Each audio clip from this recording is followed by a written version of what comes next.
Welcome to another battle report where I face Lizardmen with my Bretonnians with the Fay Enchantress. For my deployment from the right we get 2 trebuchets, 8 questing knights full command, 20 archers with a damsel, a level 1 of beast.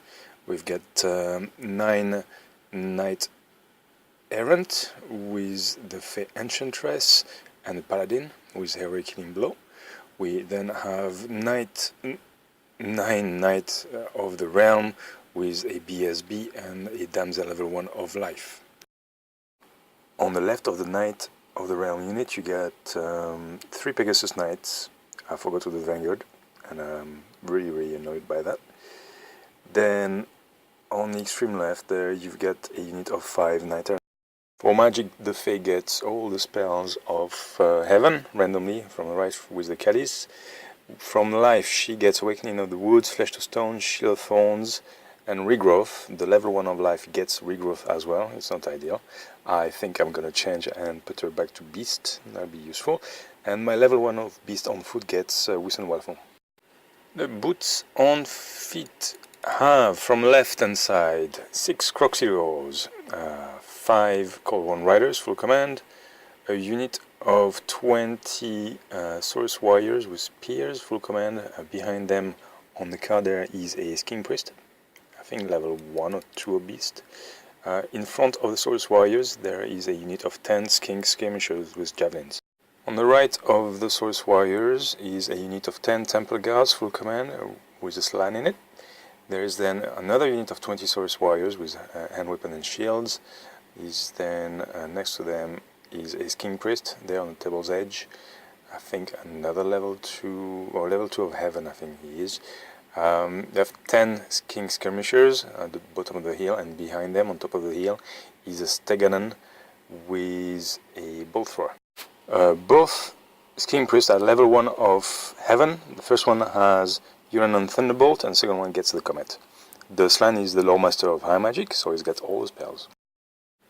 We roll off to see who starts. As I have the Fay, I can benefit from the Lady's Blessing and still roll for initiative. Unfortunately, my opponent wins, and so here goes his first turn. He moves his unit of Croxygores and his unit of Cold One forward. He moved the King Skirmishers just behind the building, moved the Saurus Warriors on the right of the Skink Skirmishers, or our left on the screen there. Move the Steganon a bit, doesn't march him so he can shoot, and move the King Skirmishers at the top of the screen there into the forest. The Steganon shoots his bolt at the questing knight there, hoping to get a nice brochette or shashlik, but misses. Skip the magic phase, there's nothing in range, and that's where we go. I think he had poor dice as well, so no magic phase. Bretonnia turn 1, so of course I forgot to vanguard the Pegasus Knights, which is a bit annoying.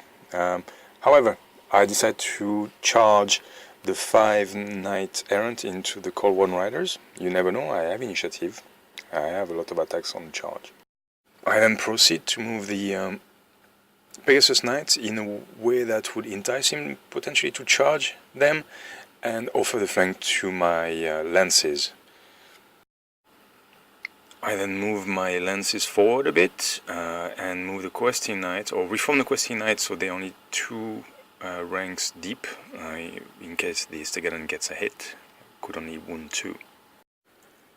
In my magic phase I get 12 dice. I get Harmony Convergence with the Chalice, which I put on the Peg Knights. I put Whistle Walfond on the Peg Knights as well. I get Flesh to Stone, which is dispelled, Shield of Thorns on the Peg Knights, and Awakening on the Woods. 11 hits, 10 wounds on the Skinks, but they pass some of the armor save. And to survive. In the shooty phase, the bowmen get 1 of the Skinks, well at least 3 survive, so 2 left now. The first trebuchet scatters away and hit the other unit of Skinks and causes 2 wounds. The second trebuchet hits the Temple Guards, 3 wounds, but there's 3 save. In combat, the Bretonnians get 6 hits. The lance of 5 Knight Errants, but 0 wounds with the horses and everything, which is really big. The Cold One Riders, in return, get 6 wounds through. I save 4, but in the end, they win by 2, but the Knight Errants take. Lizardmen turn 2, he positions his Croxidor in a way that he can hopefully charge the Knight Errant if they stick one more turn. He moves his...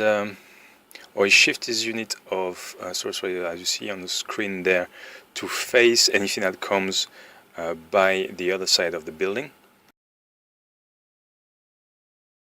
In his magic phase, he casts Thunderbolt on Pegasus Knight, causing 1 wound. The second King Priest tries to cast Comet, but fails to cast. The Slan tries to cast, he is a BSB, the Slan tries to cast Arcane Unforging on my BSB, but fails to cast as well. That's the end of magic phase. For shooting, the Stag misses the Questing Knight again, and the Skinks hit the Pegasus Knight but causes no one. Into the combat phase, the Knight Errant causes a wound to the Cold One Riders, but in return the Cold One Riders get 8 hits and 5 wounds through. I make, however, 4 saves, which is amazing. But with the standard, etc., the Cold One Riders win by 2. The Knight Errant break and run 9 inches away. The Cold One Rider catches them with a 10. So at this point I feel fairly confident I maneuvered correctly. I got 2 of the big hitting units from my opponents on the left flank, and I gave away a unit of 100 points with slowing it down. I am around the building with all my units, and my war machines are on this other side of the table, so I'm fairly happy about how it went. So what I do is I charge the Pegasus Knight into the flank of the Stegadon, hoping to get my unit of Questing Knights in as well, but unfortunately they failed their charge. I'm thinking, okay, Pegasus Knight on the Stegadon, don't fancy my chances, so let's try to buff that unit of Pegasus Knight. The Fay Enchantress with the Chalice get Curse of Midnight Wind, which I tried to put on the Stegadon, but the Slan dispels it. I put Shield of Thorn on a peg, which will cause a wound to the Stegadon, which is great. I then regrowth on the Pegasus Knight, which is gone and goes back to full wound. The Pegasus Knight had 1 wound down because of the UN on Thunderbolt previous turn, and I tried to pass Awakening on the Woods, but he got dispelled. In the shooting phase, the first trebuchet hits the Temple Guard, causes 2 wounds, unfortunately, only 2. The second trebuchet scatters away, but still causes 2 hits and 1 wound gets through. In my combat phase, the Pegasus Knight causes 2 wounds, which are saved, and Stegadon causes 2 wounds back, but they are saved as well. So the charge plus the flank, I win by 2. The Stegadon breaks and flees. I decide to hold. I'm thinking the Stegadon is going to be fleeing away from everything. In the corner of the table, he's going to have to rally on the 6. That's a good chance for him to fail. So I hold, and the Stegadon flees for 9 inches, which is very close to the table, as you can see on the picture there. I then reform the Pegasus Knight to face the rest of the army, and specifically the Temple Guards. And then turn 3, of course, the Stegadon rallies with a 5. He shuffles his unit backward a little bit and gets his Cold One Riders forward, hopefully to get something to charge next turn. Here's a better look at how his army did a nice concave there. It's almost StarCraft-like. Nothing worth mentioning in the shooting phase. In the magic phase, he cast a Walk Between Worlds on the Croxidor, and I use the Silver Mirror, because he's a wound on the Slan, which is great. He casts Apotheosis, but I dispel it. He then casts Hand of Glory, but fails to cast with the Slan. He then uses one of his king to cast Huron Thunderbolt on the Peg Knights. He gets 6 hits, strength 6, 6 hits, strength 4, and gets a lot of wound through, and causes 6 wound exactly, so the Peg Knights are And dead. now, young Skywalker, You will die.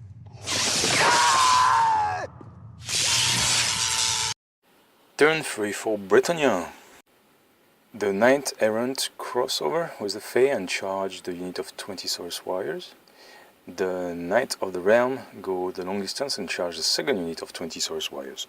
I reform the Questing Knight in the lance formation and move them forward, to tantalize the Stegadon, but as well to protect the flank of my unit in case the Stegadon decides to do a crazy charge. In magic phase, I cast Awakening of the Wood on the King Priest, who cause only 1 wood. The King Priest between the Slan Temple Guard unit and the Source Warriors was the only thing that was in range and in the arc of line of sight. Shield of Thorn is scrolled, and Flesh to Stone is dispelled on the Fey.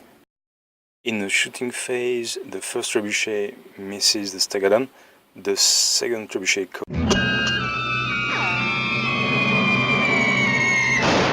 I roll a dice and get 3 wounds, so only 3 wounds, he's got 1 wound left, which is really upsetting. My archers, who turn to face the Cold One Riders, try to shoot at them, but they pass all their saving throws. In combat, the Fay Enchantress against the 20 Source Warriors plus the Scar Veterans. The Fay causes 2 wounds with the Spiteful Glance before anything starts. The Old Blood challenges. I give him the Knight Errant Champion. He causes 5 wounds. I pass 5 saves, but that still kills the champion. The Fey, the unit, and the Storm cause 9 wounds in total. That's way too much, especially the strength of the charge for the Source Warrior. They break. I do not catch them, but they stop by the impassable terrain. The Knight of the Realm into the Source Warrior causes 4 wounds.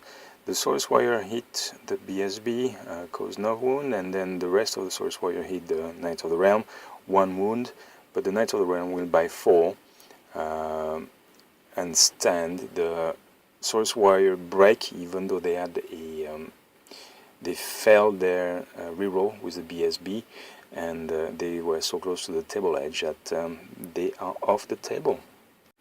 I then proceed to reform the remaining Knight of the Realm to face the Temple Guards and the Slam. Lizardmen turn 4. The Stegadon succeeds in charging the Questing Knights. That's gonna hurt. The Temple Guards have no problem to go with the Slan into the front of the Knight of the Realm with my BSB in it. The Source Warriors that fled the Fay Enchantress unit reform and turn to face, and turn to face my General's unit. The Croxigo unit wheels and marches closer to the action. And on that side, the Cold One Riders decide to have a go at the archers. In his magic phase, the Slan tries to cast Hand of Glory on the Temple Guards, which has Scroll. Tries to cast Apotheosis on Stegadon, and I dispel that. In the shooting phase, the skinks that are in the building cause 4 wounds to the Fay Enchantress unit, which I save. I mean, they just strength 3, 2+ save. And would you believe it? I really like the Questing Knights. I think they're worth the point. I'd rather have them than spend extra points to get a real nice, but I guess it's something to discuss later. Anyway, the Stegadon gets in 2 impact hits. He rolled a 1 on his d6, on his dice, unfortunately. 2 wounds, and I save 1, so that's 1 wound for the Stegadon. The Paladin in the unit with the Questing Vow, with the Morningstar, he's attacking first. He causes 2 wounds, and the Paladin's horse causes 1 wound. He rolls a 6. 1 is warded, but he fails to save the rest, and the Stegadon dies by the single attack of the Paladin, which was awesome. The Knight of the Realm combat with the Temple Guards and the Slan. The Paladin causes 1 wound to the Temple Guards. The Temple Guards hit back the BSB, causes 1 wound, which is saved. The Knight of the Realm win with the Musician. It was a standoff, but the Temple Guards stick. Bretonnia turn 4, the Fay Enchantress unit charges the Source Warrior with the Scarletterans in it. The Questy Knight are getting closer. They march through the forest, unfortunately. Oh no, I charged and I fell. I fell, and then I rolled 3 ones for dangerous terrain on top of the 8 that I had to roll. So 3 dead knights for just rushing through the forest and not getting to their destination. In my magic phase, the Chalice gives me Harmonic Convergence, which is dispelled by the Slan. I put Regrowth on the Knight of the Realm unit and get 2 knights back, or 3 knights back. I get 3 knights back. I was short of getting the champions back, which is unfortunate. Flesh to Stone is cast on the Fay Enchantress unit, and Shield of Thorn is cast on the Fay Enchantress unit as well. And she gets a wound back due to the Law of Life. In combat, the Fay Enchantress unit versus the Source Warrior, the Scarlet, attacks the Paladin with Heroic Cooling Blow. It causes a wound, which is saved. The Paladin causes 2 wounds, one of which is a killing blow, so bye-bye Scarlet. The Knight Errant causes 4 wounds, and the Unicorn, which kills all but 1, and the Unicorn storms the last one. They then reform to face the Croxigal. The other combats with the Knight of the Realm and the Temple Guard Slan unit. The Knight of the Realm only causes 2 wounds, and the Temple Guard causes 4 wounds. The Knight of the Realm pass the break test on their reroll, thank God for the BSB, and they pass it on 6. Lizardmen turn 5. Unfortunately, this will be the last turn of the game. We were already really late for the club closure. His Colon Riders charge my archers. The Croxigor unit charges the Fay Enchantress unit. In his magic phase, he dispels Shield of Thorns from the Fay Enchantress unit. He tries to cast Drain Magic on, I think the BSB? Yeah, on the BSB, which I dispel. The Croxigors in the combat phase, feeling like having a stack Ashval or horse stack, decide to attack the Fay and cause her 4 wounds. Fortunately, I pass 4 wall saves, 4 plus, as you can see there. The rest of the Croxigors decide to attack the Paladin and cause 2 wounds. However, the Knights, the Fay, etc., the Croxigors lose by 3. They fail their break test, and I failed to overrun, but they stopped by the unpassable terrain there. This is where I'm thinking I should really put the Fay in the second rank, just to keep her safe. She's tough, well, she's not tough, the Unicorn is tough and hits hard, and Spiteful Glance is great, but if my opponent decides to attack the Fay, she only has a 4 ward save, especially if she doesn't have any buff on her. So yeah, I'll try that next time. The combat with the Slan, the BSB causes, BSB and the Knights cause 4 wounds, which are saved, unfortunately. The Temple Guards get 1 wound through, which gets, basically, the BSB Knight Errant have to do a break test. They fell first time, fell second time, so the BSB is dead, the unit Standard Bearer is dead, and they run away. The Temple Guard do not catch them, so I've got a Damsel and 3 Knights in there. And the last combat, the Colon Riders versus the Bowmen. The Bowmen attack first, they cause 6 wounds. Could you believe it? 20 Bowmen causing 6 wounds on Colon Riders. And he fails to save, so 2 dead. The 3 remaining Colon Riders cause 7 wounds, which is enough to break the Bowmen and the Damsel, which is in the unit, and they run off the table. So the Colon Riders just move, overrun forward, closer to the Trebuchet and everything. As you can see there, the next turn they'd be in range of the Trebuchet crew. And unfortunately, we did not have the time to finish turn 5, so no turn 5 for Bretonnia. What I would have done, I would have tried to rally the Damsel with a 3 Knight Errant on an 8, which is doable. I would have overrun the Croxigors with possibly the Damsel or the hero. Anyway, just to keep something in range, keep my my Fay Enchantress in range of the BSB to try to kill it. I would have then used the trebuchets to try to kill the slan, and